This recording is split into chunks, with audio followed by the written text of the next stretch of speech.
What do pathologists look for in bone cancer lump diagnosis?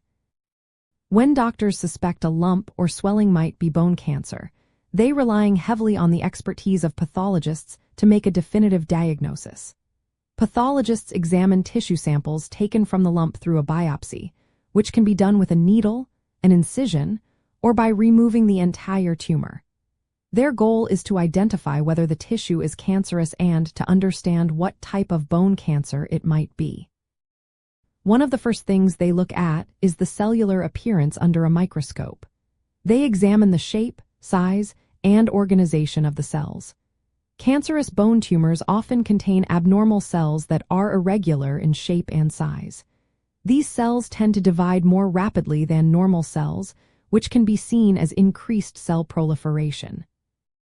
Pathologists also look for nuclear abnormalities, such as enlarged or irregular nuclei, and the presence of immature or poorly differentiated cells, which are signs that the cells are malignant.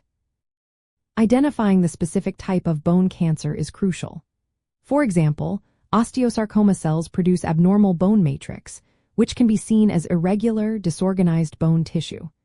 Ewing sarcoma cells are small and round with a distinct genetic profile, often involving specific genetic translocations. Chondrosarcoma, another type, involves cartilage-producing cells. Differentiating these types helps guide treatment options and prognosis. Pathologists also assess how aggressive the tumor might be by grading it. Tumor grade depends on how abnormal the cells look and how quickly they are dividing. High-grade tumors have many abnormal cells and tend to grow and spread faster, while low-grade tumors are less aggressive. Another key aspect is evaluating how far the tumor has invaded surrounding tissues. Pathologists check whether the cancer has spread into nearby muscles, blood vessels, or bone marrow.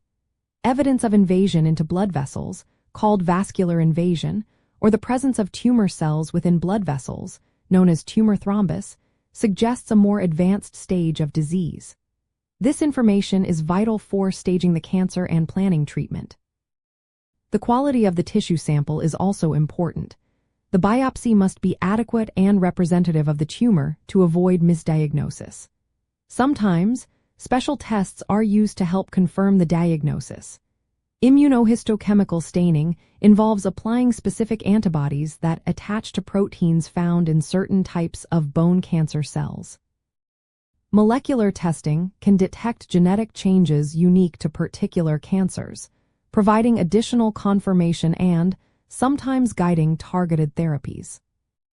In cases where a patient has already received treatment, pathologists may examine the tissue again to see how well the tumor responded. They look for signs of tumor cell death or changes in the tissue that indicate the treatment is working. While imaging techniques like X-rays, MRI, and CT scans provide valuable information about the size, location, and extent of the tumor, they cannot definitively diagnose bone cancer.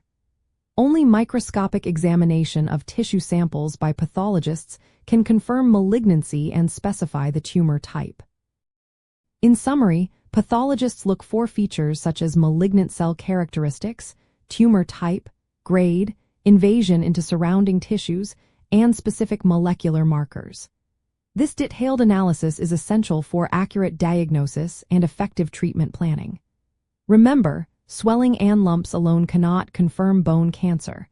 A thorough pathological examination is always necessary. If you have concerns about a lump or swelling, consult a healthcare professional for proper evaluation and diagnosis.